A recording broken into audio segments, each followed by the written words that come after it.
Welcome to Life 4 Share channel. Iran's military gave Russia hands-on training with drones used to strike civilian targets. The White House says Iranian military personnel have visited Crimea to assist with Russian drone strikes targeting civilian infrastructure in Ukraine.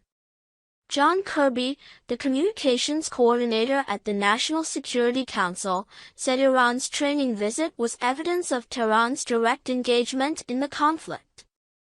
"We can confirm that Russian military personnel that are based in Crimea have been piloting Iranian UAVs, using them to conduct strikes across Ukraine, including strikes against Kyiv," Kirby said, referring to unmanned aerial vehicles.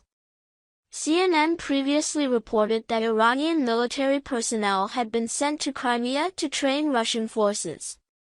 Iranian military personnel were on the ground in Crimea and assisted with these operations, he said.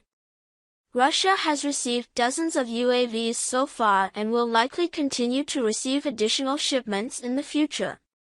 The U.S. has said that Russia was obtaining drones from Iran, but has not previously said that Iranian personnel were on the ground. Kirby said it was a relatively small number of Iranian personnel on the ground. Kirby said the Russians weren't familiar with the use of the drones and needed Iranian training to use them.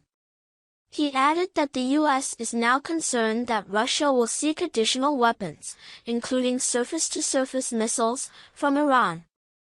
Some background: Iran has repeatedly denied supplying Russia with weapons for use in Ukraine, saying last week that it has not and will not do so. A Russian representative to the UN also insisted that drones used against Ukraine have all been Russian, not Iranian. He called claims to the contrary a disinformation campaign. That hasn't convinced Ukraine's Western allies. The European Union just agreed on new sanctions against Iran over the drone allegations. "They can lie to the world, but they certainly can't hide the facts," Kirby said Thursday.